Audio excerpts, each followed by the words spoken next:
hello, hi. Hi. Hi, Hello. hello. Hi. Hi. Hi. How's it going? Hi. Good. Thumbs up. B, do another thumbs up for me. Yeah, that's my thumb now. Oh, oh! It glitched as he did that. Gruber, come on, man. Gerber does some crazy things to my hands. He does. Sometimes my hands will just kind of like fly up above my head, and I'll be like, Gruber. I didn't intend for that. Yeah, he's raising the roof. Hello, Hysteria. Hello, Trevor. Hello, Rat. Hello, Lady. Hello, Webghost. Hello, Rosie. Hello. Hello, the only Alpha Omega.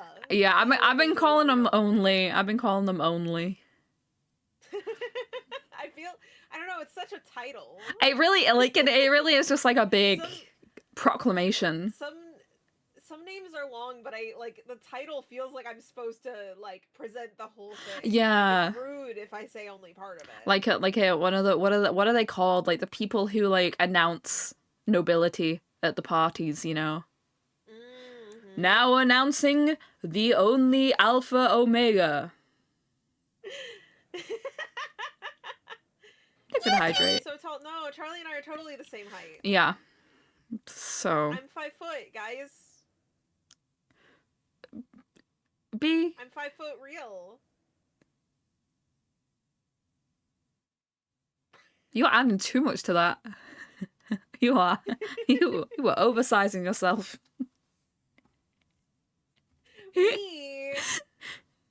Me oversize my height? No. No way. You are on a step stool for me. Teehee. What? Don't tell them. No, B's not on a step stool.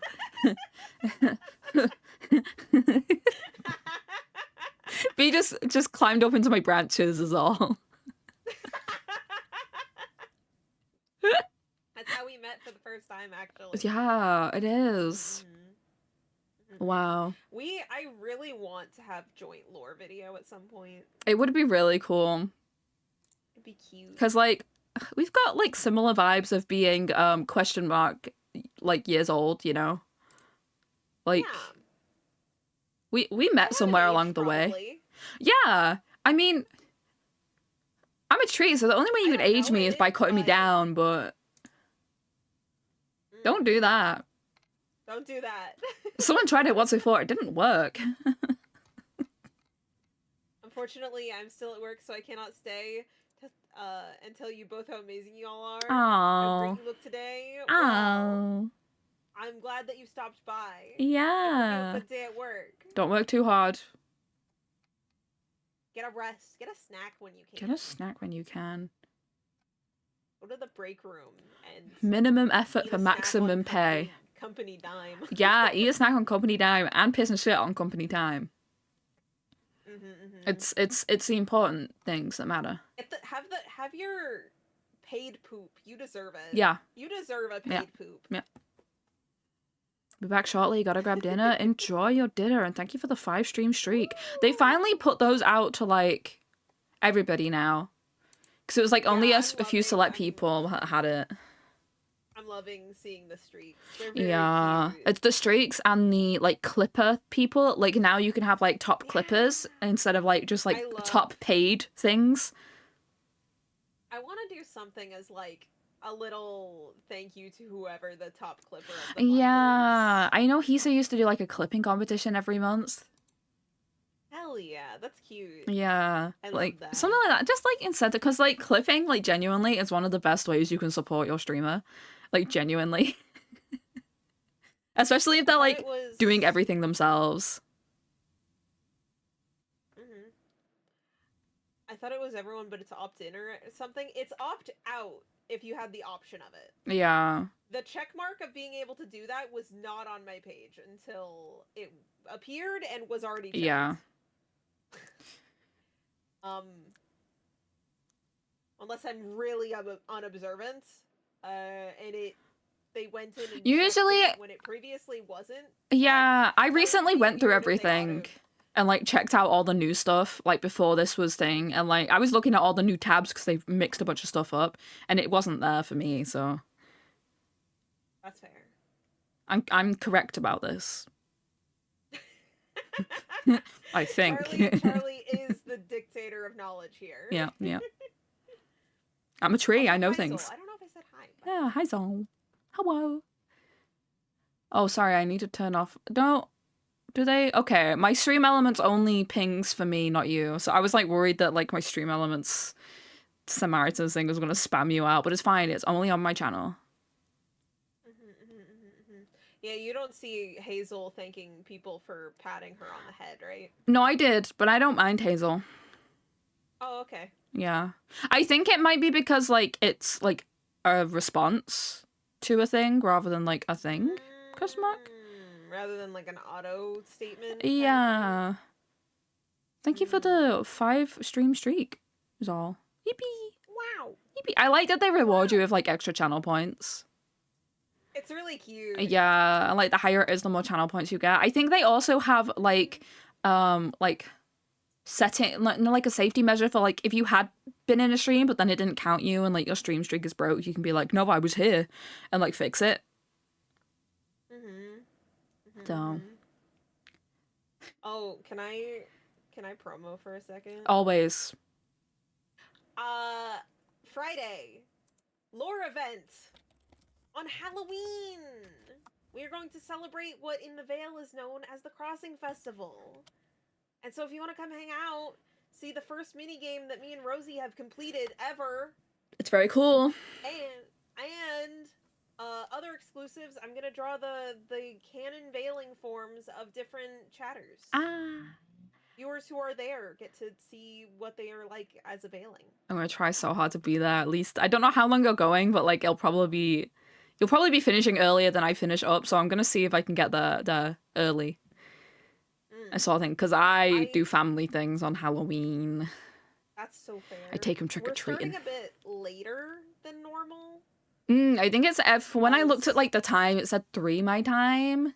I'll double check. You did like the sesh thing, right? Where it. I think so. Oh, you do that. Yeah. Okay. Yeah, it said 3 my time. 3 my. So it's like an hour later than you usually start. But I don't know if it was. Time is weird right now. All right, guys. It's 2 hours late for me, but 1 hour late for you. Yeah, because time. Clocks haven't been rolled back. Yeah. I'm an hour closer to frag now than I was. What? Yeah, because okay. Do they not do daylight savings? No, like for like the next week, I'll be an hour closer to frag, and then they'll do daylight savings, and I'll be it'll go from 5 to 6 hours again because we've got a 6-hour time difference.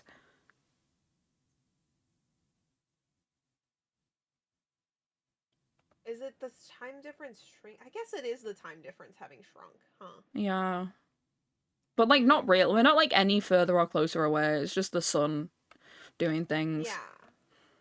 Well, it's just really humanity doing things. People gotta stop setting fireworks off, man. This daylight bullshit. People gotta stop doing time. Because, like, it's dark at, like, 4:30 now.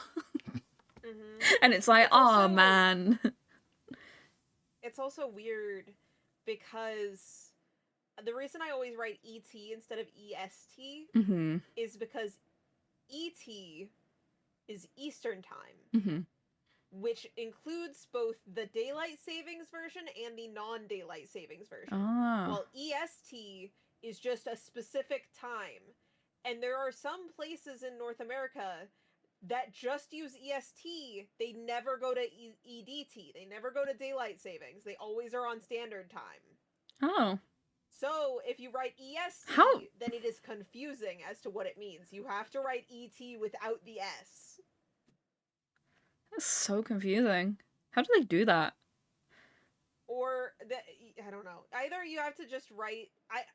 I just get used to writing ET because otherwise you have to know whether you're in daylight savings or standard time, and I never know. For me, it's British summertime. I think it's British Standard Time. I don't know, but I call it British Summertime because it's in the summer that it's that time, and then Greenwich Mean Time. GMT. We're in GMT right now. Witches get mean. Yeah, because it's girl, the fucking like the quacking noise you made at your own joke is so good. Well, I was being the green witch that's mean. Yeah. That's the sound of a green witch that's mean. Oh, you're not mean though. I'm so mean. You're so mean and nasty. You can do evil face. You can do that. Oh, I forgot my Blue Sky post. I made a thing for it and everything. I made a thing for it, guys. I made a funny little graphic. Custom graphics. Forgot them. Okay, you're allowed. It's okay. I'm allowed. Oh. Yeah. Yippee! Creepy pasta with at B. Come join us. And then I need to get our Twitches. So I like alternate between using links and not. That's my voice. Stop it. I know that CreepyPasta's is what we're here for. But I also came into this having told you already that my brain is not working today. Yeah. I fully thought you said pre-pea pasta. I said it weird. What? I'll be real. What is that? I was like, what is happening on stream? Yeah. Who? The pre-pissed pasta? The pre-pissed pasta. The pre-pissed. I thought this was like the verb you do before the action of eating pasta, but no, this is pissed pasta. Or pre-pissed pasta. Pre-pissed. Yeah, it's pissed before. It is pissed already coming into this. It's like par-baked rolls, you know? Like they're only partially cooked, so you can finish them off in your oven and you have like fresh baked bread rolls. Yeah. Anyway, I did the blue ski. That's what Texas Roadhouse does. They're good. They're good. We can just get them like from the store in like packaging, just like plastic packaging. So it's like it's not gonna go bad because it's already partially cooked. Well, it will go bad, but like it has a longer shelf life, and then you cook it and it's nice, crispy, and fresh, and you have it with soup. Or like you can have it with different things, I guess, but like. Whenever I go to the UK, I demand soup. Yes, yeah, we'll make you soup. If I don't get soup, I will riot. I'll make you my homemade soup, my butternut squash soup. Yummy. Yeah, I'll make it not very spicy. I'll make it just a regular amount of spice. Just like a nice amount of spice that's not going to hurt you. Oh, no, you go ham. Okay. You go ham. I make you my leek and potato soup as well. We have an immersion blender. The level of spice that ends up actually hurting me has to be... what I'm guessing would be a tad intense for the British scale. We put chilies in the soup. For the... Yeah, that's fair. I mean, I eat food with chilies in it. Yeah. The food that ends up hurting me... I think that we made chili at one point and Hugbin put like 3 or 4 chilies into it.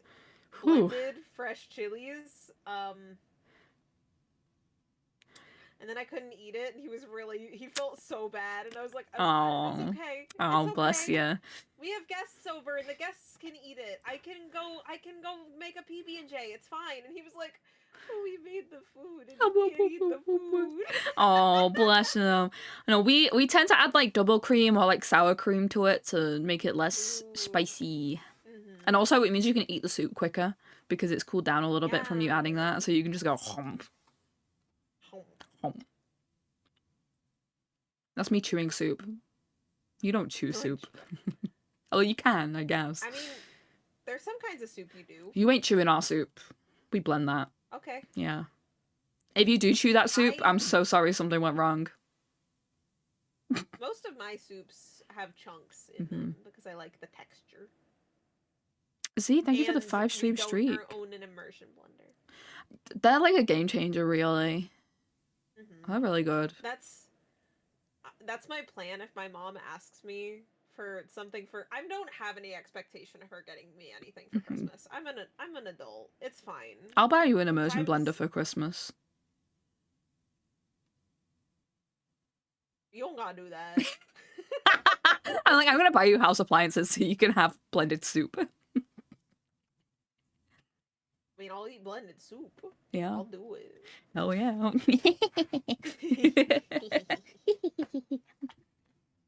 Laugh like a evil guy.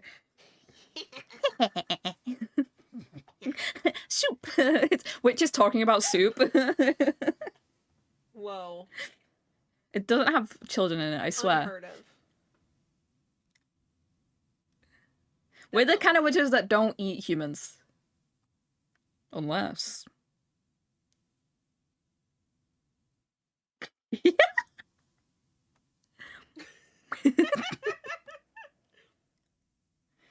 It's that time we talked about witch cannibalism.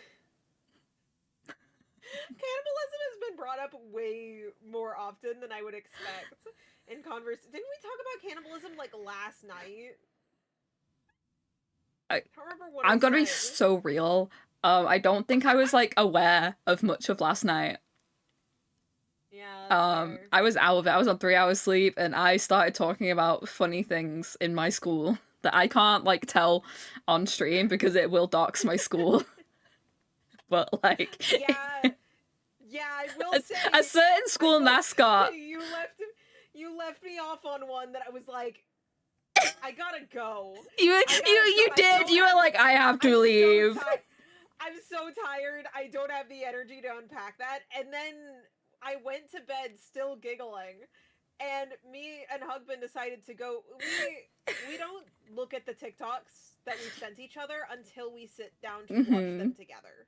That is, we're not allowed to really go through cute. our TikTok DMs until we sit and go through our catalog of For You page, and it's the For Us page, right? We're going through the For Us page, and it hits a TikTok that I sent him that is a music producer doing this thing where he mutes his laptop and then tries to recreate a song based on only looking at the music editor. He's done a lot of these. This one was for Thriller. Oh. Charlie, there's so many wolves. He went to go like put like a few howls in there, and it's just like a pack of 14 wolves is outside your house as you're listening to this song. And at 1 a.m, as I'm like sleep deprived, I was dying listening to this TikTok of Thriller with way too many wolves. I need this sent to me. Should I just message him and say, send me the wolf song? I can send it to you too. I can go find it. Hold on. It won't take long because it's in our DMs. Yeah. And not very deep. We watched them yesterday. I sent you a DM. I sent you a TikTok that was someone with my chronic illness touring Yosemite National Park, and I just thought it was cool. She was like, here's how I did this in an accessible way, and I was like, wow, I want to do that. Because like we talked before about like the American national parks and how I think they're really cool and awesome, but like I can't walk very well. You can get free passes into all of them with and I've seen a lot that really do try accessibility things. I went to Beartown. Oh. Which is a bunch of moss covered rocks in West Virginia. West Virginia. And they have little holes into them to have a lot of little mini caves. Oh. And so it looks like a little town. That's cute. And so it's called Beartown. And the way you move around in it is a bunch of platforms.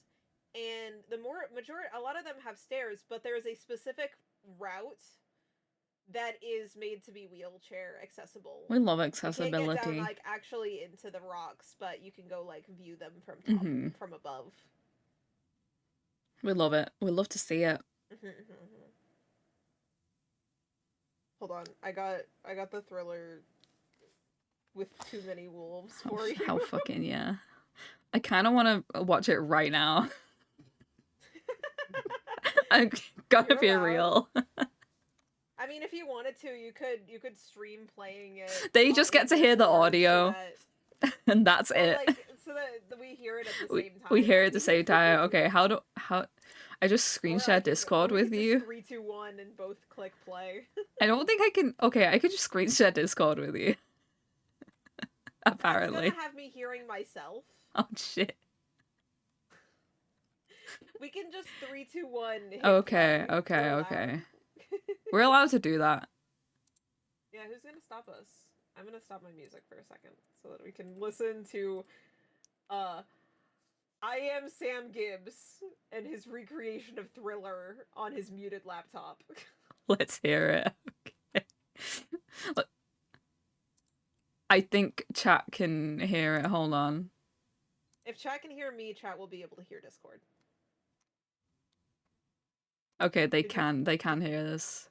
I was just making sure. Did you hit play? No, not yet. Okay. Okay.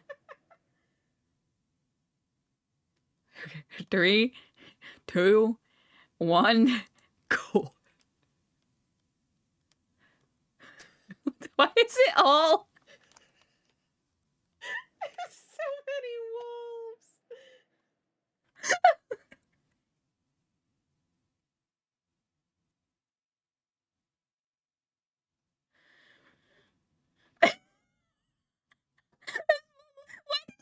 Don't want to play too much of it because it is still just Thriller and we will get copyright. It's just a full thing. There's so many wolves. There's also a horse sound in the middle of it. I don't know what sound effect he was going for, but the sound effect that ended up in the middle of it is a horse neighing. The fucking wolves, like why did he put so many wolves in? My favorite part is that they leave for a good section of the song and then they come back.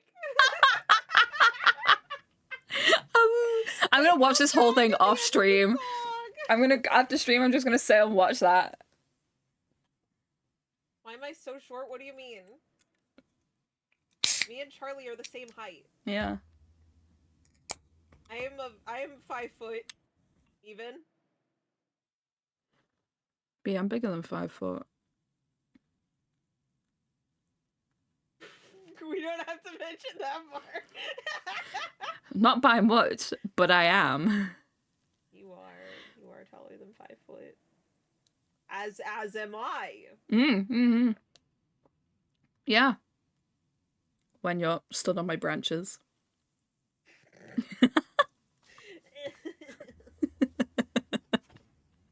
It's okay, I'll give you uppies.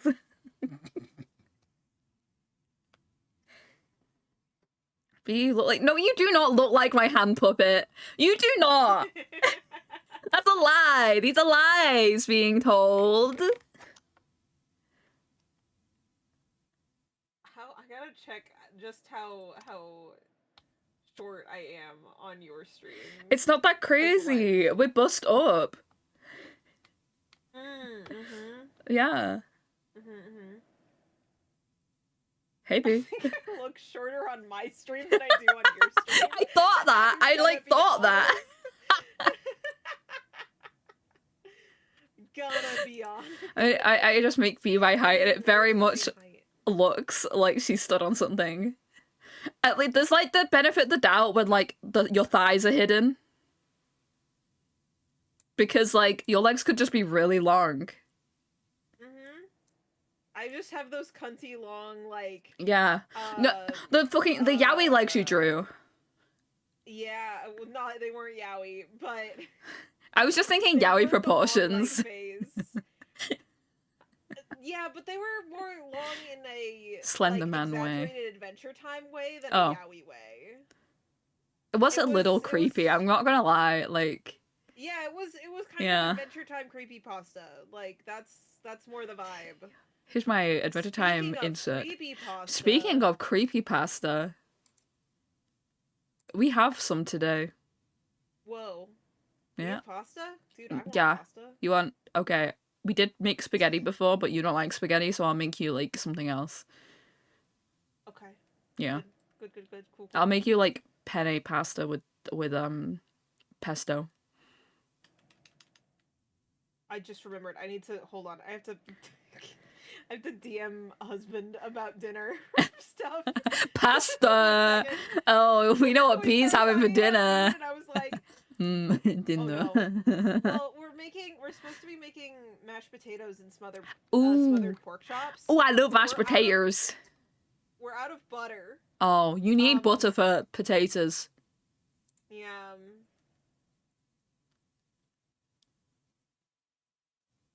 I enjoy, if I'm being fancy with my mash, I melt the butter with some garlic cloves. Garlic infused butter in my mashed potatoes. Okay, sorry. No, you're good. Rosie, what the fuck are you talking about? Penis pasta is real. It's like penis-shaped pasta. Oh. Yeah. Yeah, I guess that makes sense. Yeah. There's also boob pasta. Does it really actually look like a boob, or is it just a circle? I mean, boob pasta is real. It's just not as popular as penis pasta. It's just like, yeah, it's just two circles that are a bit like oblong. Like two teardrops. There's no nipple, but like the penis pasta has the balls and the shaft and the bell end. So it's like they've got the full shebang and we get what? The boob pasta looks more like hooves. Yeah. Like hooves.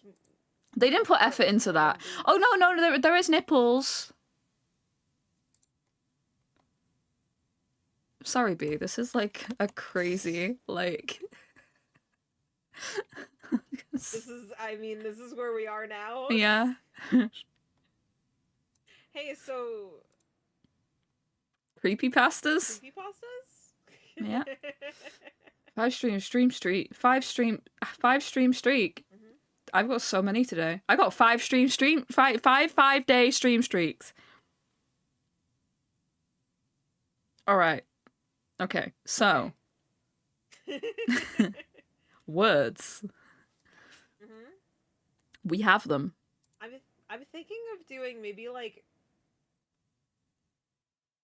a long one, then 2 short ones, then another long one, and then we call it for the day. Yeah, okay? Yeah. We've got Oh, Rosie says I'm quiet. Be quiet, I'll turn you up.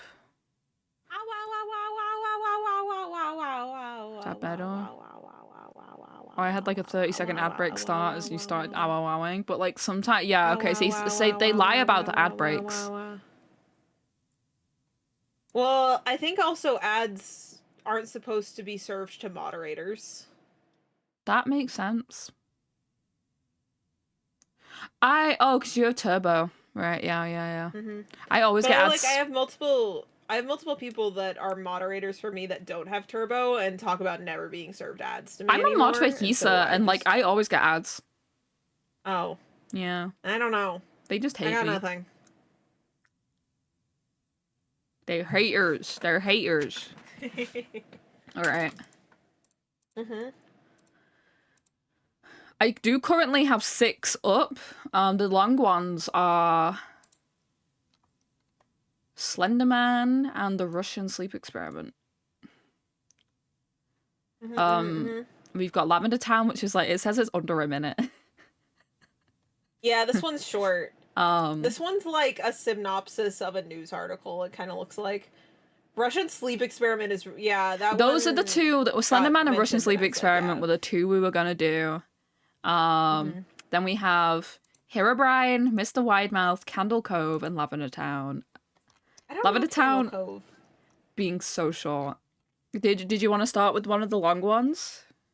Yeah, let's start with one of the long ones. Yeah. And then do some short ones and then do another long one. Bookend it in long stories. Yeah. All right. Do you wanna? Which one do we want to finish or start with? The Russian sleep experiment. Rosie, are you going to be around for the whole stream since you're excited about Russian sleep experiment? Do you want us to do that now? Because we felt it was like one of the creepier ones, like the ones that are actually a bit scary, and so we were like, maybe we'll end with it, but like we can start with it and end with like Slender Man. You know, the classic. We could have a start with the classic or leave with the classic. You know, when you won't be here, we could start with this one then. Just since we got Rosie here being excited about it. Yeah. I got it first off. I got a piss so bad and I didn't realize until just now. all good. Go for it. No, I'm gonna go run a piss and then you keep chat entertained, maybe. No. I'm entertaining. Right, chat?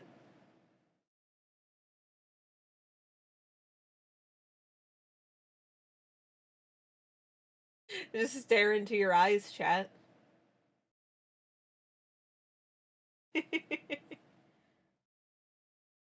Wow. I gotta find creepy music. Creepy paper. I gotta find creepy music because uh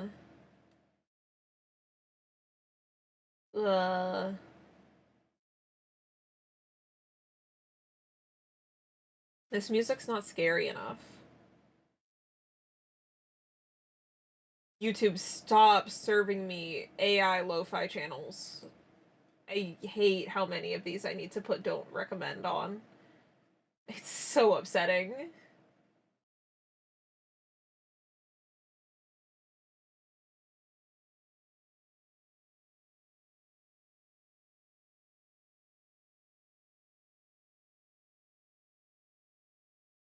Do rats have beans? Like toe beans? I'm pretty sure. Follow-up question, do you have beans? No. I pissed so fast. You pissed so fast? I really needed a piss. You're such a good pisser. Thank you so much. I really appreciate you acknowledging my talents like this.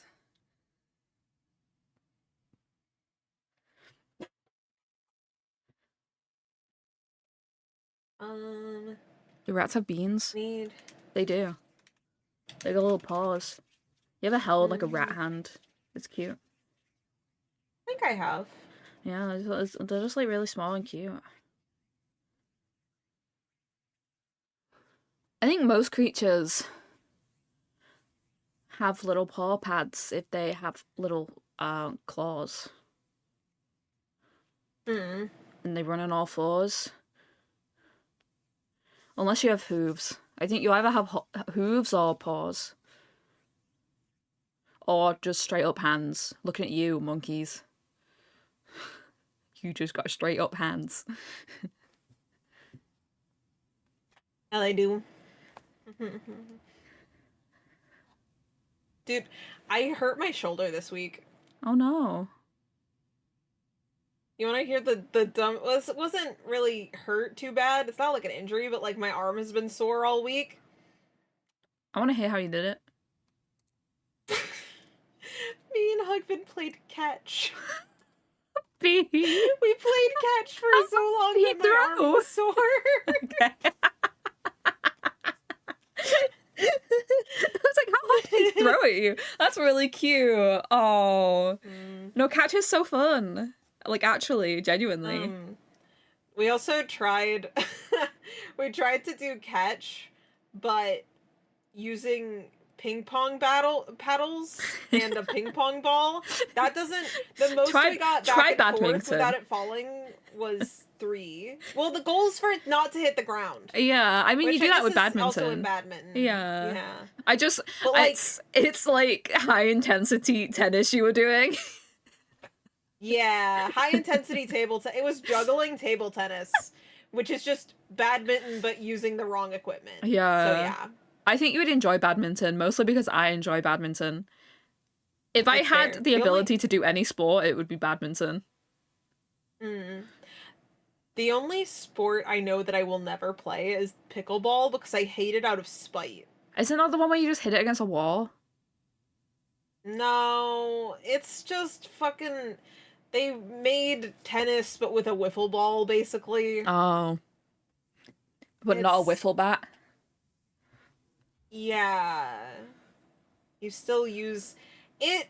Fucking. It feels so like forced that it's popular right now. Is just like No, I we're just know, I gonna start remember making stuff seeing... for this sport. I remember seeing a video where someone was like, why the fuck have they put, like, wiffle ball things all over, like, this target? Like... Yeah, they're like over. They produced so much of. People are gonna like this, and then like They thought it'd and be the it next big wasn't based thing. on people already having excitement for the sport, and it just feels weird. It's like pickleball is corpo sport, and I hate it. I don't like the corpo sport.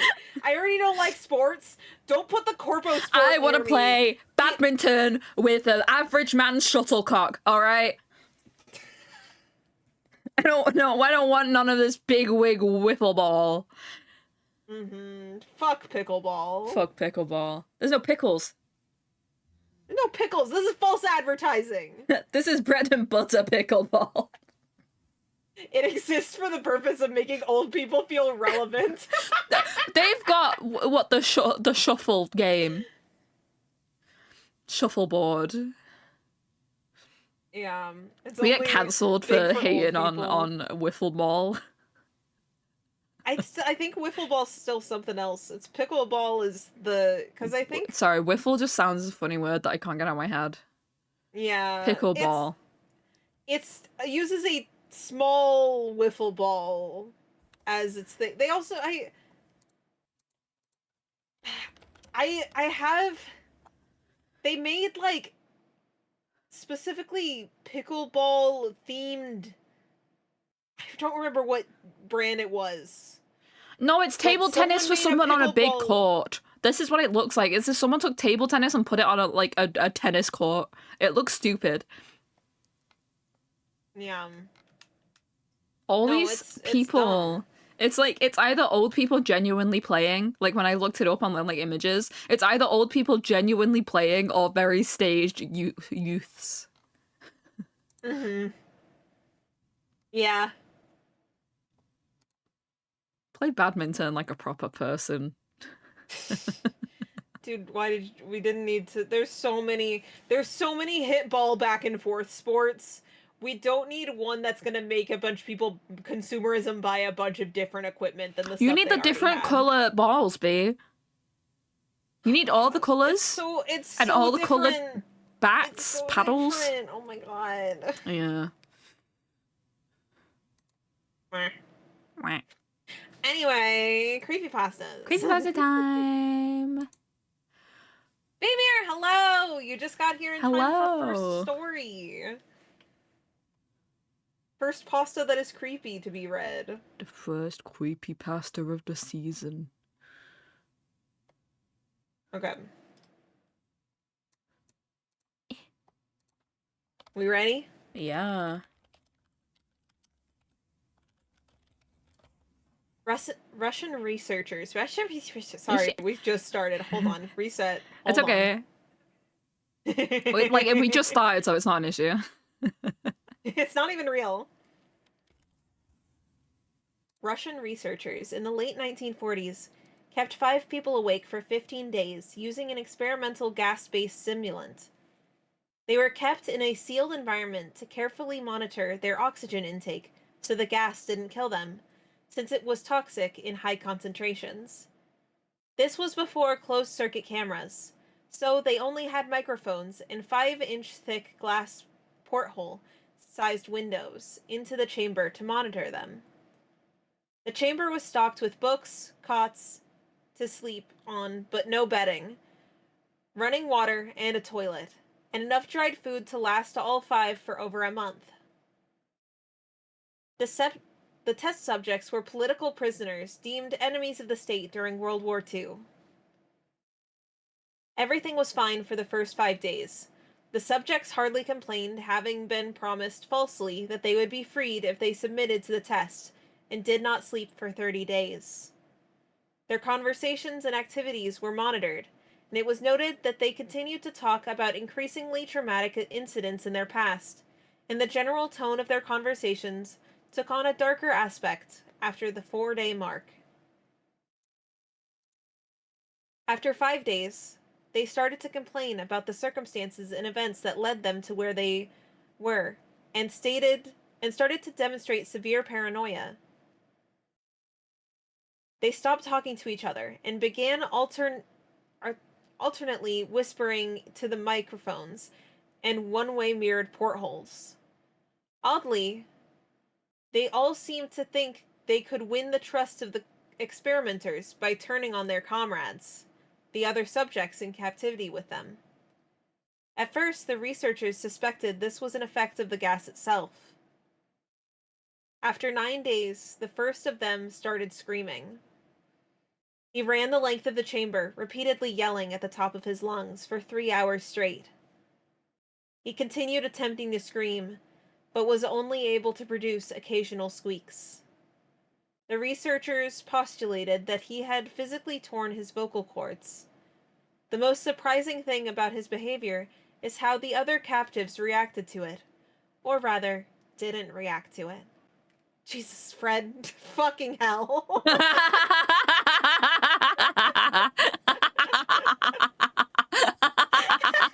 Did the fucking pie jump scare you? It did.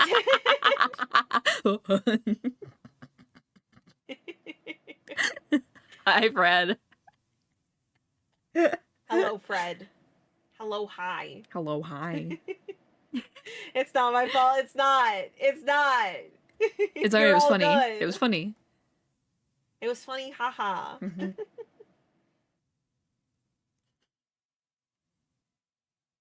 They continued whispering to the microphones until the second of the captives started to scream. The 2 non-screaming captives took the books apart, smearing page after page with their own feces, and pasted them calmly over the glass portholes. The screaming promptly stopped. So did the whispering to the microphones. After 3 days passed, the researchers checked the microphones hourly to make sure they were working, since they thought it impossible that no sound could be coming with 5 people inside. The oxygen consumption in the chamber indicated that all 5 must still be alive. In fact, it was the amount of oxygen 5 people would consume at a very heavy level of extraneous exercise. On the morning of the 14th day, the researchers did something they said they would not do to get a reaction from the captives. They used the intercom inside the chamber, hoping to provoke a response from the captives they were afraid were either dead or in a vegetative state.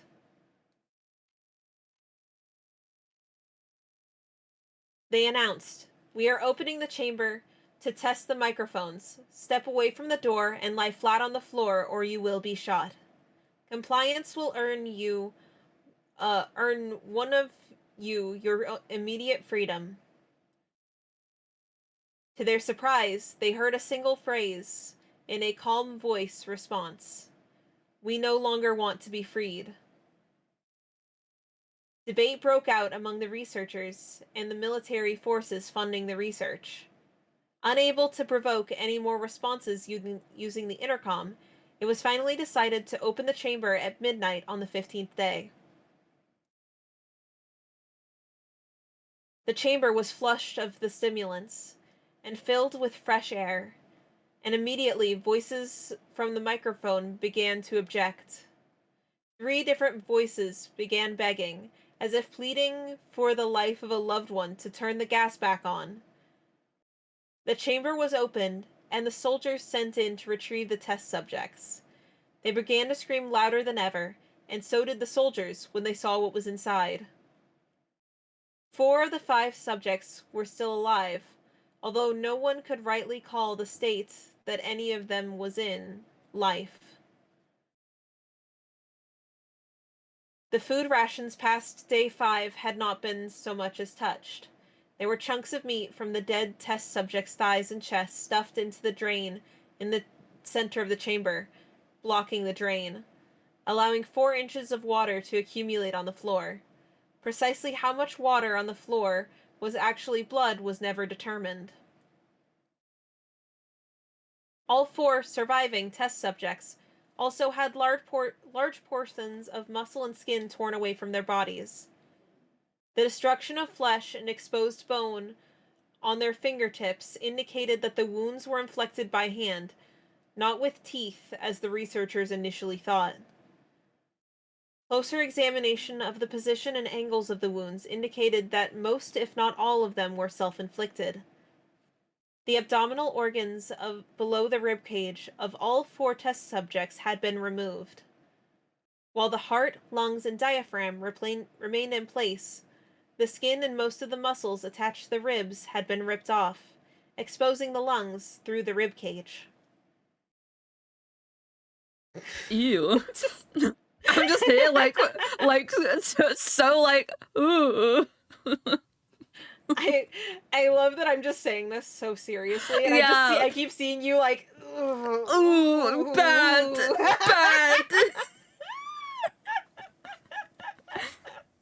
We're reading Russian Sleep Experiment currently, Tyler. This is the one that I remember scaring me the most, especially with the images, because I thought it was genuinely real as a kid. Because, like, the images looked so real. I was like, this is a wartime picture of these victims. Huh, it's real. It has to be.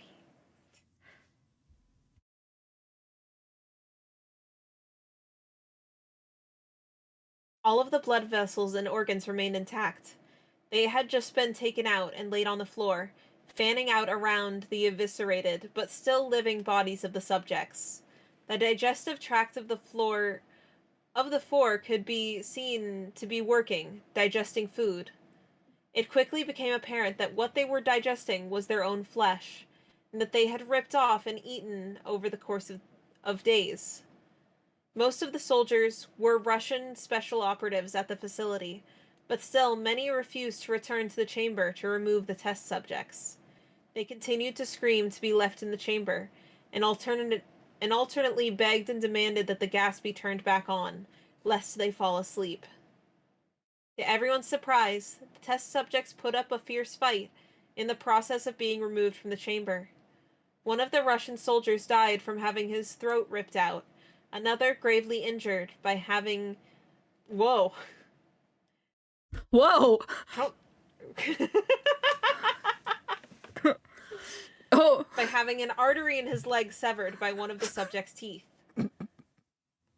Another 5 of the soldiers lost their lives if you count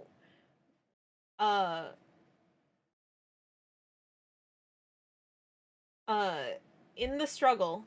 One of the 4 living subjects had his spleen ruptured, and he bled out almost immediately. The medical researchers attempted to sedate him, but this proved impossible. He was injected with more than 10 times the human dose of morphine derivative and still fought like a cornered animal, breaking the ribs and arms of one doctor.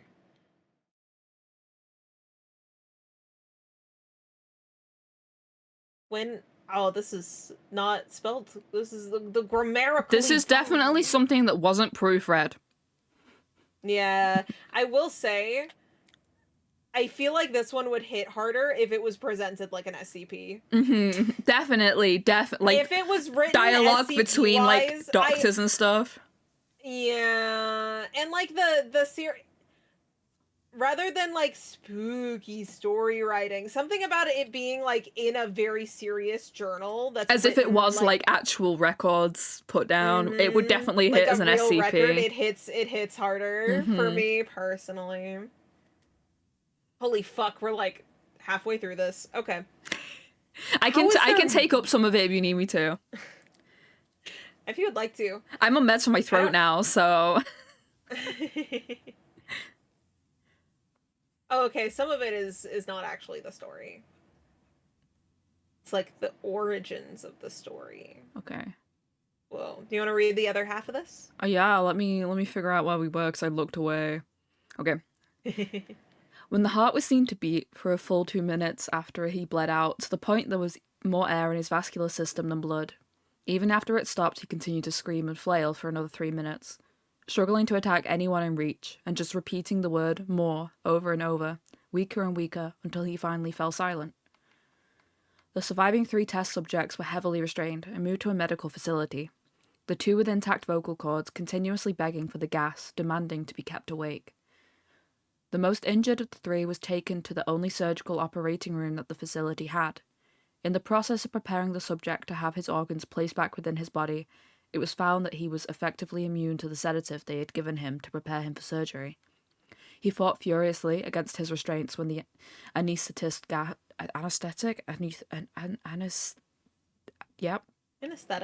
was brought out to put him under. He managed to tear most of the way through a 4-inch wide leather strap on one wrist, even though the weight of the 200-pound soldier was holding him that wrist as well. It took only a little more anaesthetic than normal to put him under, and the instant his eyelids fluttered and closed, his heart stopped. In the autopsy of the test subject that died on the operating table, it was found that his blood had tripled the normal level of oxygen. His muscles that were still attached to his skeleton were badly torn, and he had broken 9 bones in his struggle to not be subdued. Most of them were from the force of his own muscles that had exerted on them. The second survivor had been the first of the group of the 5 to start screaming. He starts a stream, he becomes a streamer. Continue. Sorry. No, it's good. They're on Twitch now. They're on Twitch now. Yeah. People think it's like a persona, but it's not. It's just his face. God, it's real. His vocal cords destroyed. He was unable to beg or object to surgery, and he only reacted by shaking his head violently in disapproval when the anesthetic gas was brought near him. He shook his head yes when someone suggested, reluctantly, they try the surgery without anesthetic. He did not react for the entire 6-hour procedure of replacing his abdominal organs and attempting to cover them with what remained of his skin. The surgeon presiding stated repeatedly that it should be medically possible for the patient to still be alive. It should, I'm assuming it says shouldn't, rather than should. Mm-hmm. It shouldn't be medically possible for the patient to still be alive. One terrified nurse assisting the surgery stated that she had seen the patient's mouth curl into a smile several times whenever his eyes met hers.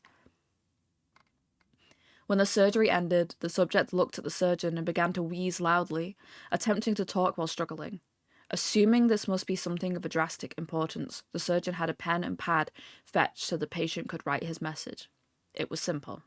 Keep cutting.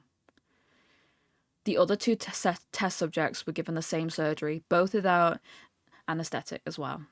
Although they had to be injected with a paralytic for the duration of the operation, the surgeon found it impossible to perform the operation while the patients laughed continuously. Once paralysed, the subject could only follow the attending researchers with their eyes. The paralytic cleared the system in an abnormally short period of time, and they were soon trying to escape their bonds. The moment they could speak again, they were asking for the stimulant gas.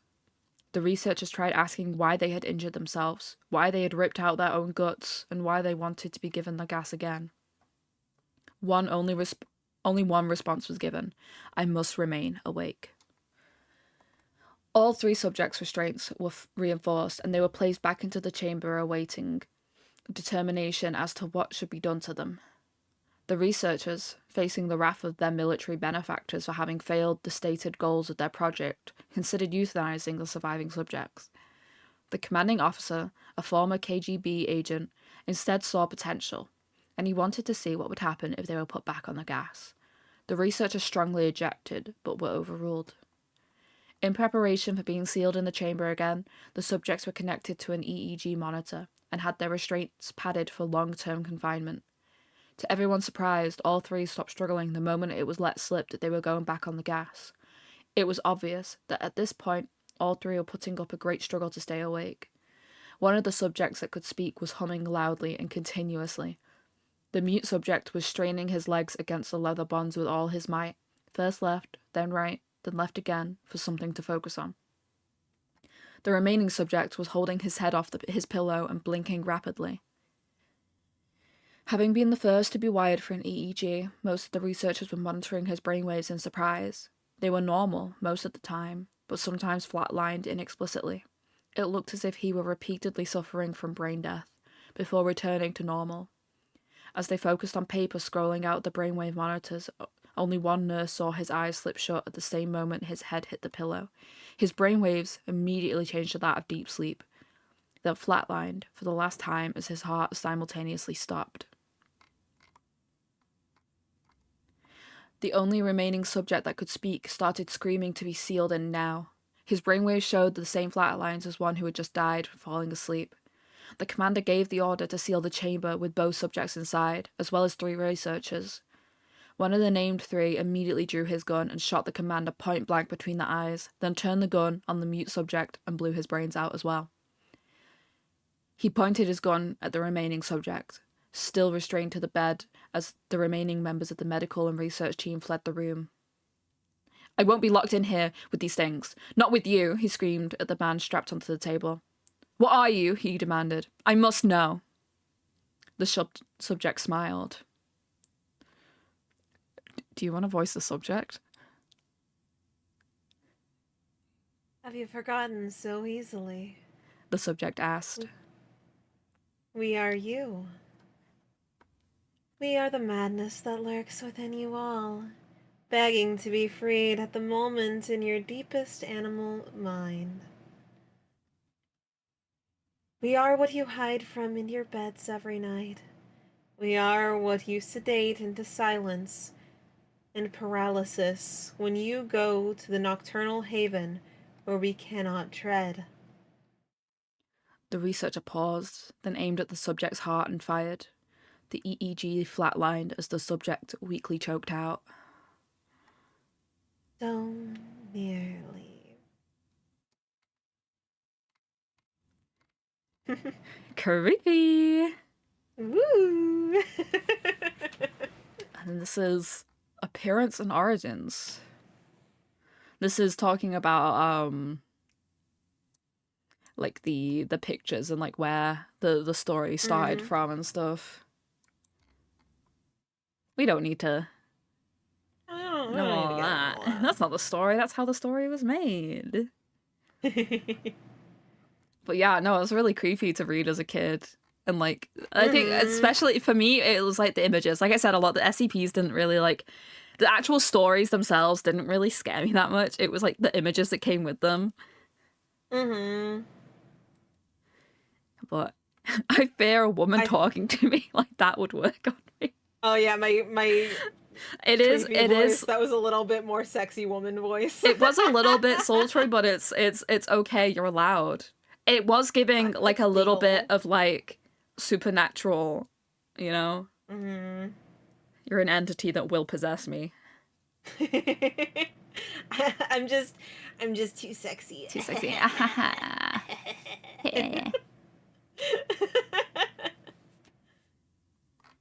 It's definitely I think you're right in saying that if it was an SCP, it would be one of the creepier ones. It would have been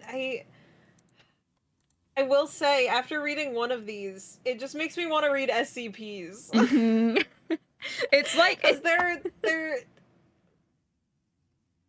SCPs are generally done a lot better, I think. And the vibes and the aesthetic. Yeah.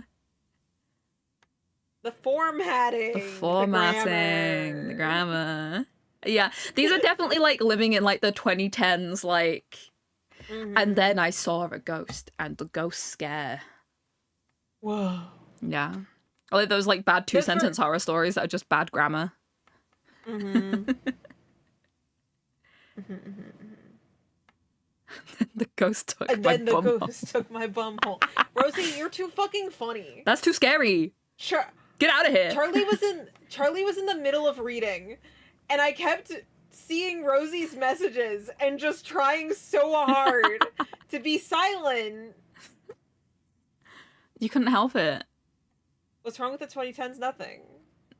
It's from the 2010s. Genuinely. This is not an insult towards the 2010s. A lot of SCPs were written in the 2010s. Yeah, I read a lot of creepypasta fanfic from the 2010s, and it was the same kind of grammar. I definitely read more creepypasta fanfic than I have actual creepypastas because for sure. of my younger days. For sure. Like, I think the most, like, more, like, genuine, quote, creepypasta stuff I saw was, like, those images with, like, the text on it. that was like, this is Jeff the Killer, he's coming for you if you don't repost to 7 people, you know? And then I'd shit myself, and then I wouldn't do it because I'd feel too guilty to like get someone else killed, and I'd just be like, I guess I'm going to die to Jeff the Killer. I guess that's just gonna happen. I guess this is just happening to me too. Yeah. If it ends with me, it ends with me. It's fine. I used to read the Pokemon creepypastas back in the day. Old day. We were thinking of reading maybe Lavender Town. We do have Lavender That one's Town. not very long though. It's like 1 minute. It's like 5 paragraphs. And it's really just a lot of words for this song made kids go crazy or get sick. Made them go crazy and jump off buildings. Whoa. Wow. I think Lavender Town, the music definitely creeped me out. Because it is creepy music. It is. It is creepy music. Alright. We got... Did you want to read Lavender Town then? Lavender Town Syndrome? Sure. Psychosis is the top rated one on the website, he said, but is that a long? It's a 20-something minute long one. I mean, maybe we could do 3 long ones. Yeah. Instead of mind. I'm down for that. This one's just kind of, I don't know. I've flipped through it and I'm just like, it's not much. Not much. Yeah, it's pretty. I think if we had like the music and shit going, maybe. But yeah, the premise of Lavender Town is just creepy music played infected children and made them mentally ill and want to die. Yeah. And I think the creepy thing about that is if you're hearing the music as well, like you're like, oh, it's me like, next. Oh, great. Yeah, it's the copy paste, like, if you don't do this, it's you next. It's like that same, like, all the, if you see its picture, it's going to hunt you down, and then it shows a picture of it. And you're like, oh no! It's going to get me! It's going to touch me! Wow, fuck! Oh, shit, man. We said we should read Herobrine, and it's about 2 minutes. We have Mr. Widemouth, which I like, which is 6 minutes. Candle Cove, which is 8 minutes. Slenderman is 11 minutes, and then Psychosis is 20-something minutes. Oh, that one's a lot longer. Yeah. Oh my god, Brain Dolphin! Chill out, man. Like your self-care bundle. Oh, I have heard Candle Cove. This one's really good, actually. It kind of reminds me if My Friendly Neighborhood, if My Friendly Neighborhood was genuinely, like, disturbing at the end. Because, like... I don't know if this one reads too well as a read out thing, though. Yeah? I thought it was, like, it's a back and forth on a... What's it called? A online forum where people are discussing. It is. And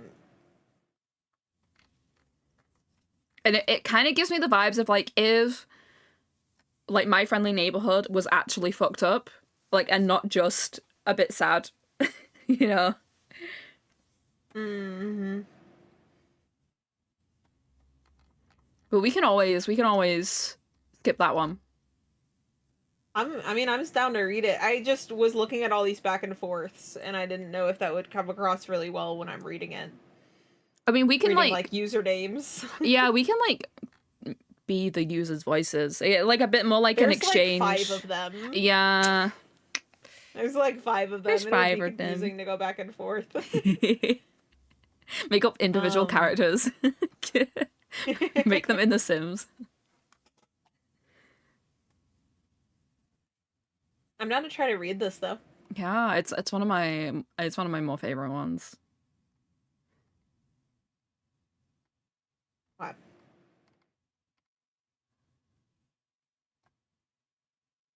Net Nostalgia Forum.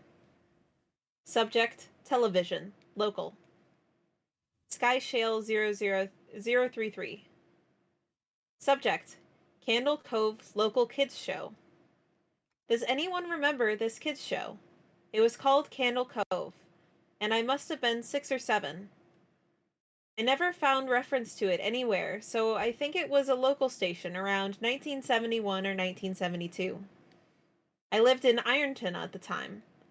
I don't remember which station, but I do remember it was on at a weird time, like 4 p.m. Mike Painter, 65. It seems really familiar to me.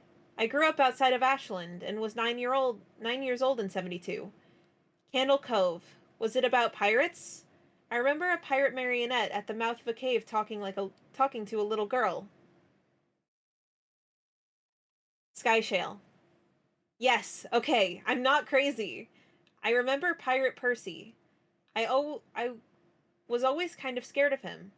He looked like he was built from parts of other dolls. Real low budget. His head was an old porcelain baby doll. Ooh. Looked like an antique that didn't belong on the body. I don't remember what station this was. I don't think it was WTSF, though. Jarin 205.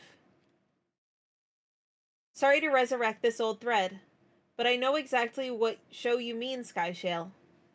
I think Candle Cove ran for only a couple months in 71, not 72.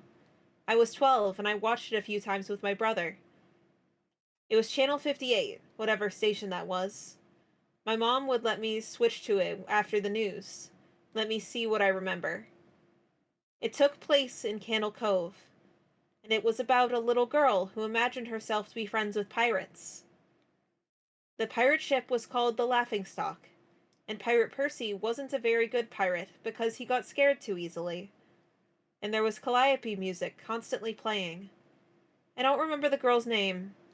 Janice or Jade or something. I think it was Janice. Skyshale. Thank you, Jarin. Memories flooded back when you mentioned the Laughingstock in Channel 58. I remember how the bow of the ship was a wooden smiling face, with the lower jaw submerged. It looked like it was swallowing the sea, and had the awful Ed Rin voice and laugh. I especially remember how jarring it was when they switched from the wooden plastic model to the foam puppet version for the head to talk. Mike Painter. Haha, I remember now too. Do you remember this part, Skyshale? You have to go inside. Skyshale. Ugh, Mike, I got a chill reading that. Yes, I remember. That was what the ship always told Percy when there was a spooky place he had to go in, like a cave or a dark room where the treasure was.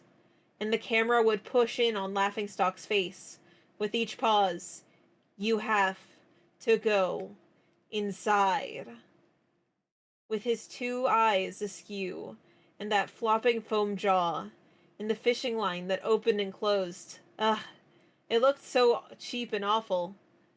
You guys remember the villain? He had a face that was just a handlebar mustache above really tall, narrow teeth. Kevin Hart. Kevin Hart's here?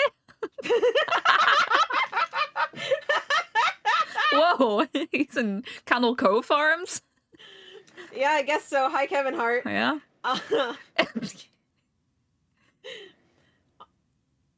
I honestly thought the villain was Pirate Percy. I was about 5 when this show was on. Nightmare Fuel. Jarin. That wasn't the villain. The puppet with the mustache. That was the villain's sidekick, Horace Horrible. He had a monocle too, but it was on top of the mustache. I used to think that it meant he only had one eye.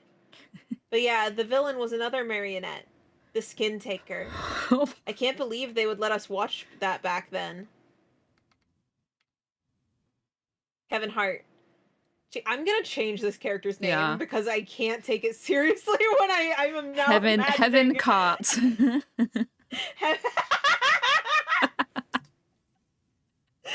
the what? The Skin Taker.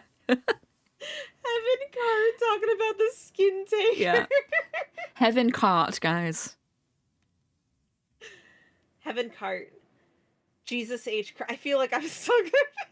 That's fine. Jesus H. Christ, the skin taker. What kind of kids show were we watching? I seriously could not look at the screen when the skin taker showed up. He just descended out of nowhere on his strings. Just a dirty skeleton wearing that brown top hat and cape. And his glass eyes that were too big for his skull. Christ almighty. Skyshale. Wasn't his top hat and cloak all sewn up all crazy? Was that supposed to be children's skin? Mike Painter. Yeah, I think so. Remember, his mouth didn't open and close. His jaw just slid back and forth. Remember the little girl said, "Why does your mouth move move like that?" And the skin taker didn't look at the girl, but at the camera, and said, "To grind your skin." Ooh. Skyshale. I'm so relieved that other people remember this show. I used to have this awful memory, a bad dream I had where the opening jingle ended, the show faded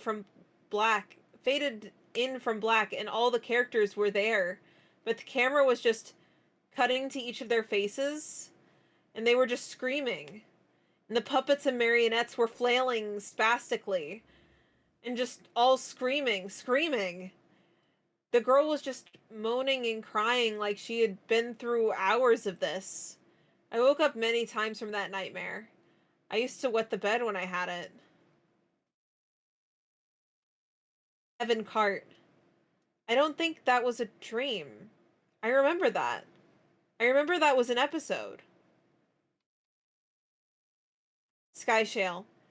No, no, no, not possible. There's no plot or anything. I mean, literally just standing in place, crying and screaming for the whole show. Heaven Cart. Maybe I'm manufacturing the memory because you said that, but I swear to God I remember seeing what you described. They just screamed. Jaren. Oh God, yes, the little girl, Janice. I remember seeing her shake. And the skin taker screaming through his gnashing teeth, his jaw careening so wildly I thought it would come off of its wire hinges. I turned it off, and it was the last I watched it. I ran to tell my brother, and we didn't have the courage to turn it back on. Mike Painter. I visited my mom today at the nursing home. I asked her about when I was little in the early 70s, when I was 8 or 9, if she remembered a kids' show, Candle Cove. She was surprised I would remember that and I asked why. She said, "Because I used to think it was so strange that you said, 'I'm gonna watch Candle Cove now, Mom.' And then you would tune the TV to static and just watch dead air for 30 minutes. You had a big imagination with your little pirate show." Child psychosis. Mass hysteria. Yeah. Child mass hysteria. It's about the show that they yeah, a show that was really creepy, the skin taker. Like, I feel like yikes forever indeed. I feel like takes forever. there is I think there still is like children's shows or like movies like that where like it was made for children but actually it was horrifying. Like it just really freaked you the fuck out, and like adults see it and like it's not a big a deal, but for a kid it's like, oh my God. But no, I think it is kind of creepy that they're just like at the end like, oh, you just watch TV static. Is this for real? I was gonna say crazy that they did that and didn't like help their kid or anything, like go take them to anything. And then I mean, well, it was like the 70s. Yeah, it was the 70s. I was like, oh, actually, that makes a lot of sense. Look at that quirky kid. They're just staring at TV static for an hour and then having reoccurring nightmares where they end up pissing the bed. Like, all right, yeah, no, yeah, it's just quirky. Whatever. It's such an imagination, my kid. It was the style at the time. Yeah. Yeah. I think the only two things I can think of that properly scared me when I was a kid were the first time I went to the movies, uh the the the anglerfish in Nemo That is creepy. scared the crap out of me when I was a kid. The other one, the spider when Frodo is wrapped up in the spider webs That in Lord of the is Rings. My dad was watching that, uh, and I ended up walking in the room. not fun. Oh, Apparently, I don't remember this. Apparently, when my siblings were watching like the like second Harry Potter movie or some shit, Dobby from that terrified me. Like to the point where I was screaming for them to turn it off. And apparently E.T. used to really scare me. So apparently just fleshy, so fleshy, wrinkly creatures. Fleshy, wrinkly guys. Yeah, but also sexed up men used to really freak me out. David That Bowie from The I do remember Labyrinth. that, Yeah, Tim Curry or David Bowie, terrifying. Get your crotch out my face kind of thing. Yeah, Hexus from Fern Gully really freaked me out as a kid. Whereas like anybody else that was like knew Hexus as a child was like, no, he was kind of hot, and I'm like, no, he was scary. He was pollution. But no, my parents Scary tell me, man. fucking freaky ass half naked elf and freaky ass naked alien, used to scare me. Very funny. That is fair. Yeah. Arm. I think the only thing that scared me as a kiddo was sticking a key in an electrical socket and thinking I was getting attacked by lions. You were getting electrocuted, man! What the heck? So my closet, in my childhood room, had a light switch. It did not have a cover. The number of times that throughout my childhood, I just placed my hand on that and suddenly I was like, ooh, my arm is full of zappy zap. Oh, fun. My arm feels numb. Ooh. Quite regularly. I microwaved a can of soup once and that scared me. I never like cooked before. My mum was like, just put some soup in the microwave. And I was like, okay. So I took the lid off the soup and put it in the microwave. And yeah, cans in microwaves don't do well. No. No. Metal and microwave don't do good. No. Michael Wave. Michael Wave. Oh, I can wave. My name's not Michael, though. I can wave my body. The fucking stupidest bit came up in my brain, which is the, hey, I'm B with a Michael. What? I'm Michael with a B. Where's yeah. the Where's Michael? The Where's the Michael? There's a Michael? There's a Michael? Oh my god. Should I read Mr. Widemouth? Sure. Let's freaking go. Another spooky childhood one. I think I'm probably gonna want to call it in the next like 20-30 minutes. Sounds good. Alright.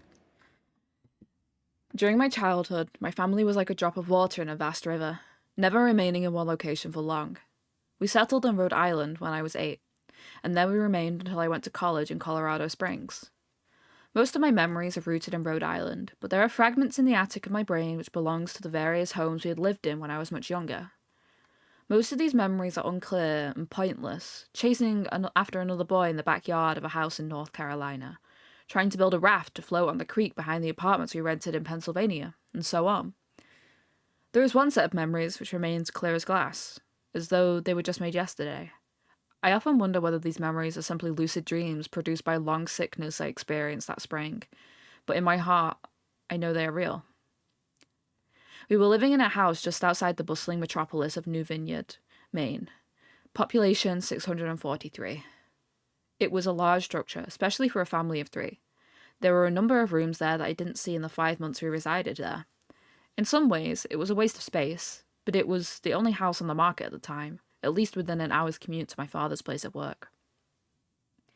The day after my 5th birthday, attended by my parents alone, I came down with a fever.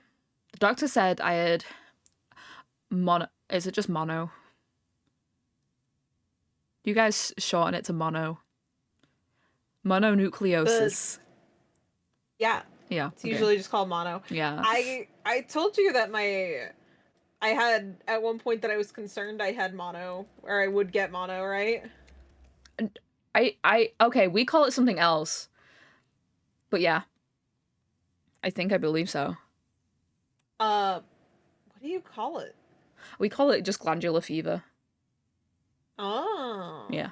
Interesting. My childhood best friend and I commonly share drinks and stuff. Yeah. Because, you know, that's what happened. Yeah. That's what happens. But mono is also known as the kissing disease. Oh, yeah. And, Okay, yeah. Best friend got mono. And came to me and was like, I'm so sorry. I'm so sorry if I gave you mono. Oh dear. I was fine. I never got sick, but no. Glandular fever makes it sound like a lot more like intense. It isn't the Cree-9 clown. Oh, and Hy-Vee. Yo! Hold on! Hold your horses! Hi. All right. Banned.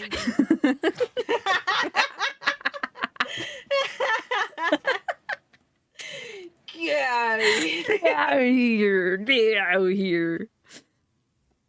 I had scarlet fever as a kid, but... Oh, Jesus. Yeah, it was cool. It's funny. I'm fine after it. Hi, Frag. It's my wife. Sorry, where was I? I got lost. We laughed about mono. 3.5 months badge. Wow. Oh, you got your third eye opened. I'm gonna have to write a cease and desist for that comment. Sorry. You're just too skilled. Oh yeah, scarlet fever is like what the kid in the Velveteen Rabbit got when he was, and like all his possessions had to be burnt. But I also had a rabbit teddy. It's okay because as he was burning in the fire, the love of his child made him into a real bunny. That's cute. Yeah, everything else got burnt though. So. Okay, back to the story. Okay, he got mono, which meant no rough play and more fever for at least another 3 weeks. It was horrible timing to be bedridden. We were in the process of packing our things to move to Pennsylvania, and most of my things were already packed away in boxes, leaving my room barren. My mother brought me ginger ale and books several times a day, and these served the function of being my primary form of entertainment for the next few weeks.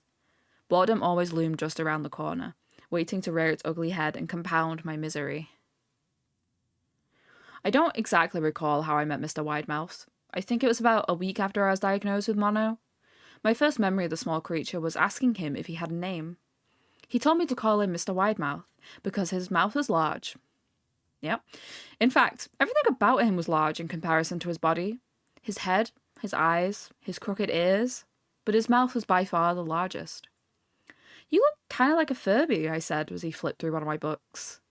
Mr. Widemouth stopped and gave me a puzzled look. Do you want to be Mr. Widemouth? Sure, I'll have to pull up the story. I don't actually have it up right Sorry. now. I can be Mr. Widemouth if you want. You just do fun, creepy voices. Well, apparently my creepy voice is a sexy woman voice, apparently. You also do like gremlin voice, you know? That's true. I could do a pretty little nasty guy. Furby. What's a Furby? No one else. Thank you so much. I shrugged. You know, the toy with the little robot with the big ears, and you can pet and feed them. Almost like a real pet. No. Mr. Widemouth resumed his activity. You don't need one of those things. Not the same as having a real friend. I remember Mr. Widemouth disappearing every time my mother stopped by to check in on me. I lay under your bed. He later explained. I don't want your parents to see me because I'm afraid they won't let us play anymore. We didn't do much during those first few days. Mr. Widemouth just looked at my books, fascinated by the stories and the pictures they contained. The third or fourth morning after I met him, he greeted me with a large smile on his face. I have a new game for us to play, he said. We have to wait until after your mother comes to check on you because she can't see us play the game. It's secret. After my mother delivered more books and soda at the usual time, Mr. Widemouth slipped out from under the bed and tugged my hand. We have to go. The room at the end of the hallway, he said. I objected at first, as my parents had forbidden me to leave my bed without permission, but Mr. Widemouth persisted until I gave in. The room in question had no furniture or wallpaper. Its only distinguishing feature was a window opposite the doorway. Mr. Widemouth darted across the room and gave the window a firm push, flinging it open, then beckoned me to look out at the ground below. We were on the second story of the house, but it was on a hill, and from this angle the drop was farther than 2 stories due to the incline. I like to play pretend up here, Mr. Widemouth explained. I pretend that there's a big soft trampoline below this window, and I jump. If you pretend hard enough, you bounce back up like a feather. I want you to try. I was a 5-year-old with a fever, so only a hint of skepticism darted through my thoughts as I looked down and considered the possibility. It's a long drop, I said. But that's all part of the fun. It wouldn't be fun if it was only a short drop. If it were, that way you may as well just bounce on a real trampoline. I toyed with the idea, picturing myself falling through the thin air only to bounce back to the window on something unseen by the human eye. But the realist in me prevailed. Maybe some other time, I said. I don't know if I have enough imagination. I could get hurt. Mr. Widemouth's face contorted into a snarl, but only for a moment. Anger gave way to disappointment. If you say so, he said. He spent the rest of the day under my bed, quiet as a mouse. The following morning, Mr. Widemouth arrived holding a small box. I want to teach you how to juggle, he said. Here's some things to practice with before you start giving you lessons. I looked in the box. It was full of knives. My parents will kill me, I shouted, horrified that Mr. Widemouth had brought knives into my room, objects that my parents would never allow me to touch. I'd be spanked and grounded for a year. Mr. Widemouth frowned. It's fun to juggle with these if you want to try it. I pushed the box away. I can't. I'll get in trouble. Knives aren't safe to just throw in the air. Mr. Widemouth's frown deepened into a scowl. He took the box of knives and slid under my bed, remaining there for the rest of the day. I began to wonder how often he was under me. I started having trouble sleeping after that. Mr. Widemouth often woke me up at night, saying he put a real trampoline under the window. A big one that he couldn't see in the dark. I always declined and tried to go back to sleep, but Mr. Widemouth persisted. Sometimes he stayed by my side until early in the morning, encouraging me to jump. He wasn't so fun to play with anymore. My mother came to me one morning and told me I had her permission to walk around outside. She thought the fresh air would be good for me, especially after being confined to my room for so long. Ecstatic, I put on my sneakers and trotted out to the back porch, yearning for the feeling of sun on my face. Mr. Widemouth was waiting for me. I have something I want you to see, he said. I must have given him a weird look because he said, It's safe, I promise. I followed him to the beginning of a deer trail which ran through the woods behind the house. This is an important path, he explained. Had a lot of friends about your age. When they were ready, I took them down this path to a special place. You aren't ready yet, but one day I hope to take you there. I returned to the house, wondering what kind of place lay beyond the trail. 2 weeks after meeting Mr. Widemouth, the last load of our things were packed into the moving truck. I would be in the cab of that truck, sitting next to my father for the long drive to Pennsylvania. I considered telling Mr. Widemouth that I would be leaving, but even at 5 years old, I was beginning to suspect that perhaps the creature's intentions were not to my benefit, despite what he said otherwise. For this reason, I decided to keep my departure a secret. My father and I were in the truck at 4 a.m. He was hoping to make it to Pennsylvania by lunchtime tomorrow, and with the help of an endless supply of coffee and 6 packs of energy drinks. He seemed more like a man who was about to run a marathon rather than one who was about to spend 2 days sitting still. "Early enough for you?" he asked. I nodded and placed my head against the window, hoping for some sleep before the sun came up. I felt my father's hand on my shoulder. "This is the last move, son, I promise. I know it's hard for you, as sick as you've been. Once Daddy gets promoted, we can settle down and you can make friends." I opened my eyes as we backed out the driveway. I saw Mr. Widemouth's silhouette at my bedroom window. He stood motionless until the truck was about to turn into the main road.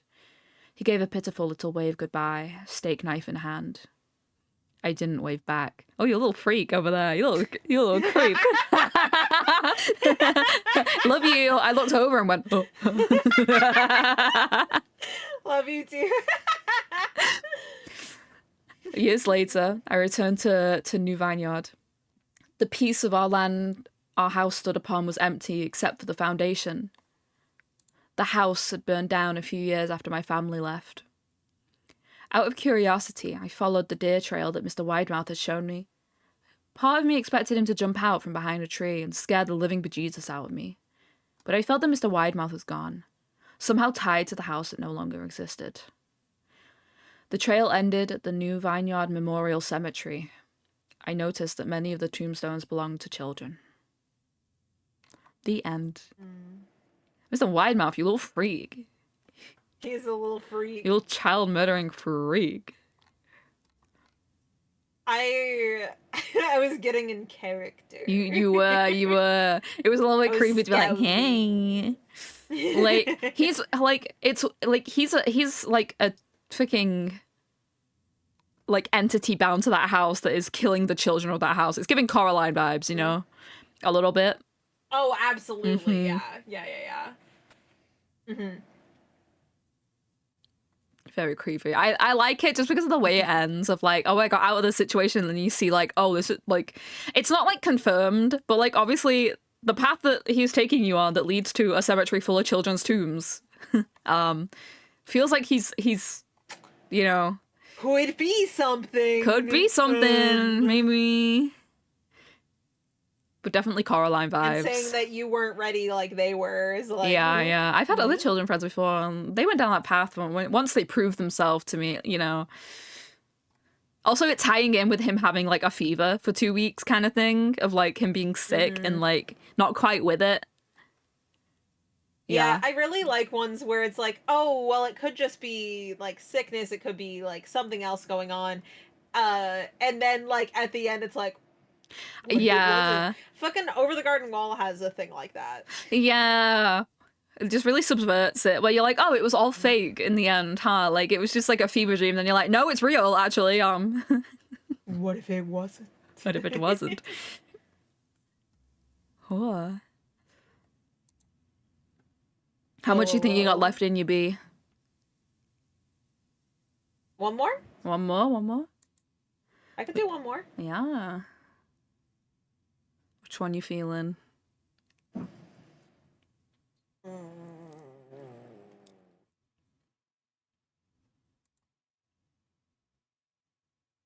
All my advice is bad advice. Don't listen to me. That's wild. Don't worry. I don't listen to you anyway. Damn. The clown with the green eyes.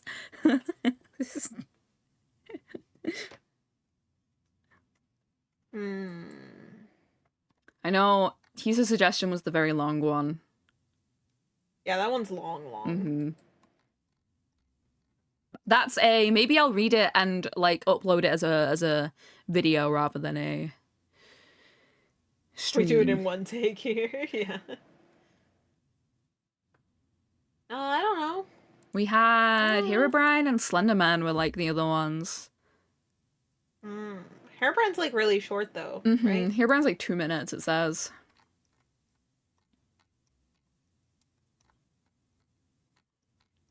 And it's mostly, I think it's like mostly pictures and like excerpts of things.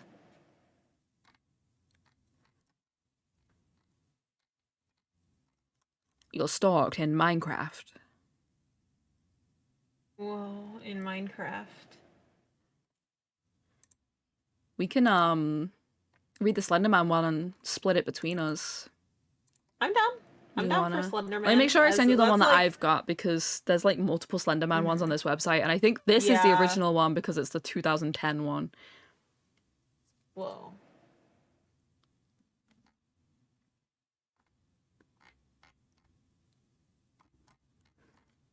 I'm not sure. It's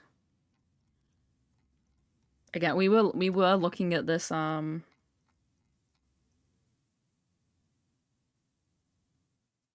its website's not the most well laid out.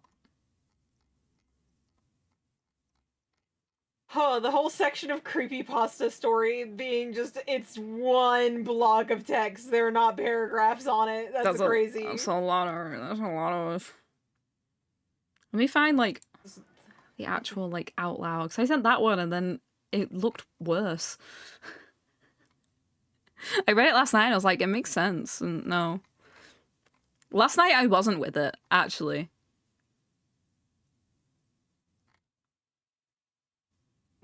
Last night I was working on 3 hours of sleep and playing Minecraft with my friends, and see, I'm struggling now because I should have gone to bed.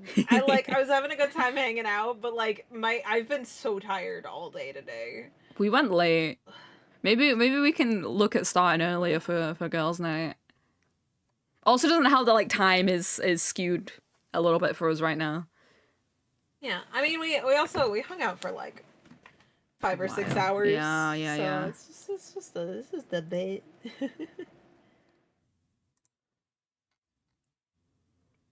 I just gotta actually, whenever I'm like, nah, I'm too tired, actually head out.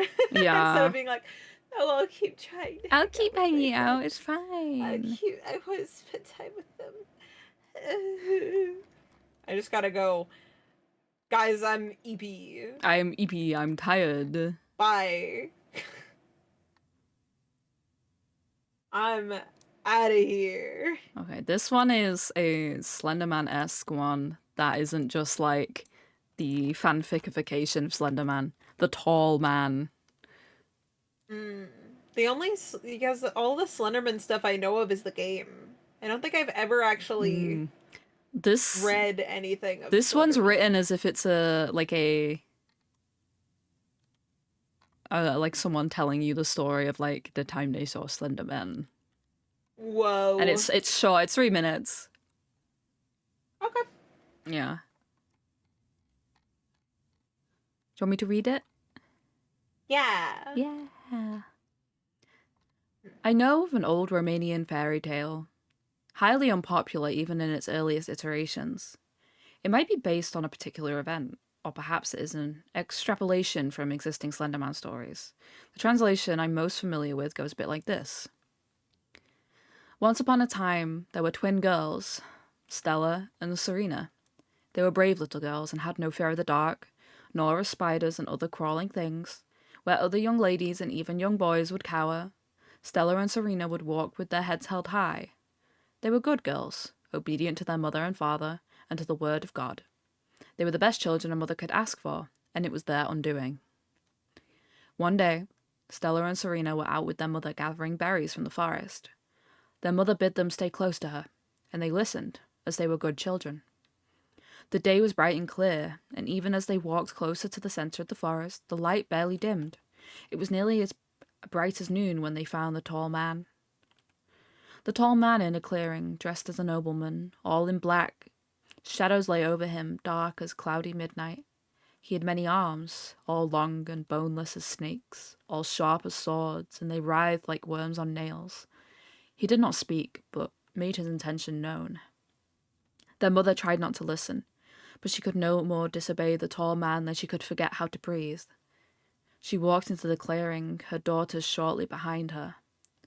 Stella, she said, take my knife and cut a circle on the ground big enough to lie in. Stella, who was not afraid of the tall man, nor afraid of the quiver in her mother's voice, obeyed what her mother said. Serena, the mother said, take the berries and spread them in the circle, and crush them underfoot until the juices stain the earth.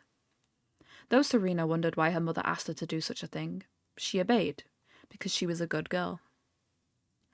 Stella, the mother said, lie in the circle. Stella, though she was worried she might stain her clothes, did as her mother asked. Serena, said mother again, and bid Serena cut her sister open wide with the knife. Serena would not. Please, her mother said, if you don't, it will be worse, so much worse. But Serena could not. She threw the knife away and ran home, crying. She hid under her bed, afraid for the first time in her life.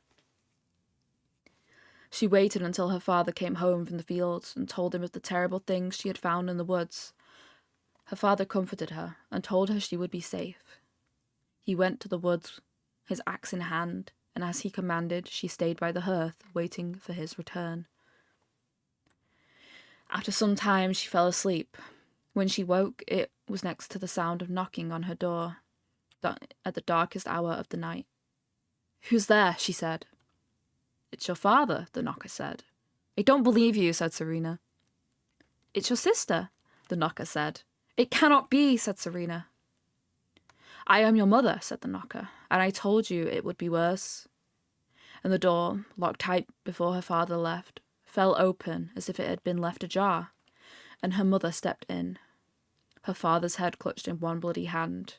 Her sister's head clutched in one bloody hand, and her father's in the other. Why? Wept Serena.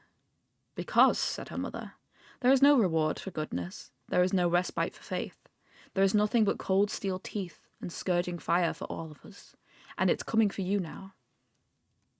And the tall man slid from the fire and clenched Serena in his burning embrace.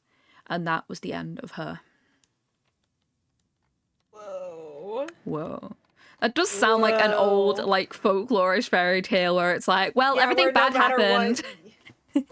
No matter what, you have to listen to your mom. Yeah. If you don't listen to your mom, she will come home with your dad's head and your sister's head in her hands. If you don't listen to your mom and kill your sister, yeah, you'll die to Fire Slenderman. I do find the ones that are kind of framed like old stories, old fairy tales, really creepy. Like the bird SCP one that was based off an old nursery rhyme. Yeah, that one was spooky. Yeah, and it was short. It was a short spooky one that really hit immediately. Yeah, the clicking and then it stops and then your time's up. Yeah, I definitely creepy little stories. I do like the idea of the way Slenderman's so widespread now, of different regions or people coming up with different stories about Slenderman in their region. You know how vampires have their different regional variants and shit of this is a vampire in China and this is a vampire in freaking Middle Europe, Middle Europe, that's not. No. Middle Europe is real. There's some middle of Europe. Yeah. But the different variations of Slenderman is cool. Creepy. Sometimes I say things and I'm like, oh right, that's not how I usually say that word. I only said it like that because I'm around my friends. I don't usually say Europe. How'd you say it? Europe. Europe. Europe. You're next. Rather than your. Yeah, your versus your. Europe. Yeah, Europe's all. You next. Chaz is real, I'm so scared. This is so real. It's so real and so true. Real and scary. All of these stories we read today were true. They're all true.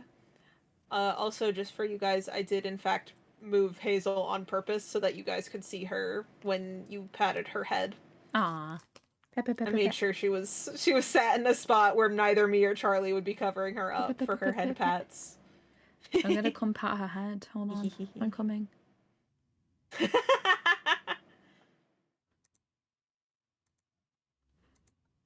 I glow so brilliantly on your stream. You do. You're angelic. Ah. American Truck Sim is adding Canada. That makes sense. I mean, there's a lot of. I mean, trucks pass through Canada and the U.S. all the time. I think it's really funny how, like, obviously to keep costs like fair between Euro Trucking Sim and American Trucking Sim, the fact that like there's 50 paid DLCs for it for America Trucking Sim because it's just so big. And they're all like reasonably priced for how much content. Yeah, it's like £3 or something. Yeah, and it adds like a lot of land. It's just really funny. Oh yeah, there's like 12 new cities. Because it's like 20 times the content. Like, say if American Trucker did just do the whole of like America, like the whole of North America versus Europe just doing the whole of Europe, there's still like 10 times more like road to cover in the American one than there is the Europe one. So it makes sense. Yeah, it does the same thing, but it's like much less. It's just very funny. Like, I mean, the United States and Europe, I think, are about the same size. But if they're talking about adding in Canada... Yeah, like, I think they're talking about the continent North America, you know? Yeah. Since Europe covers the continent of Europe. They're gonna have to be picky and choosy. Grubert, stop. They're gonna have to be picky and choosy about what parts of Canada they include, since Canada has even more intense of the thing where there's just a lot of land. Yeah, a lot of Canada. Have a lot of people. Yeah, a lot of Canada isn't drivable either, unless you're those ice truckers. They do a DLC that's like ice trucker, and you can just die. They add like permanent death to Trucker Sim. American Truck Sim has half the DLC of Euro Truck Sim. That makes sense. I mean, it's not been around as long. Yeah, Euro Truck Sim has been around for a lot longer. But like even with like the base and like one DLC, there's only like the left of the map. I've just been nodding along because I haven't played Euro Truck Sim. So there's a lot of like DLCs that are just like cosmetics, more cosmetics.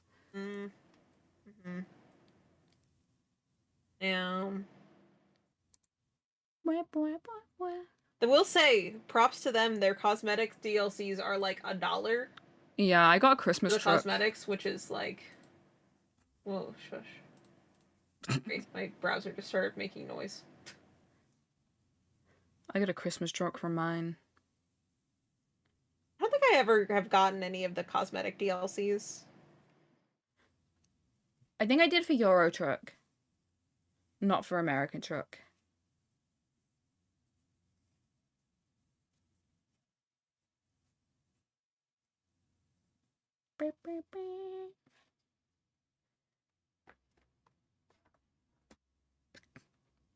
I hope you guys enjoyed our creepypastas today. Our spooky creepypastas.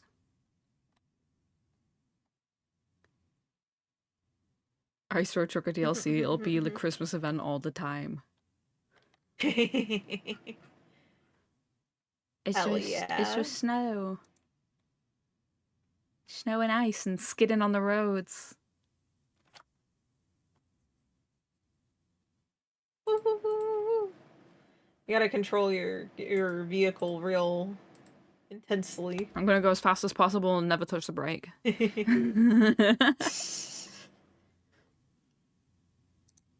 Yahoo! Ugh.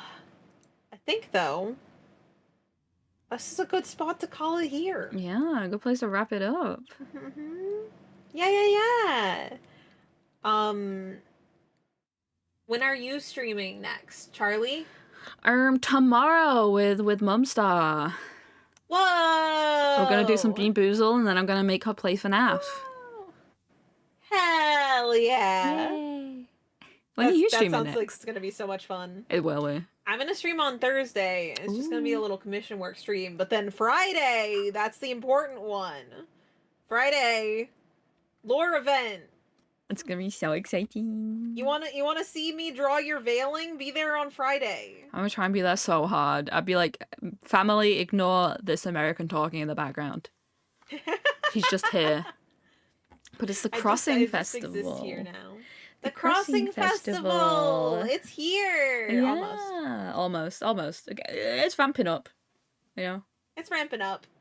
It's like the big event, but really the Great Crossing has already started, but like the Crossing Festival is. It's like the biggest overlap of like when the most people are here. It's a trickle, you know. It starts off as a trickle, then it becomes big, and then trickles off again. That's how these things work.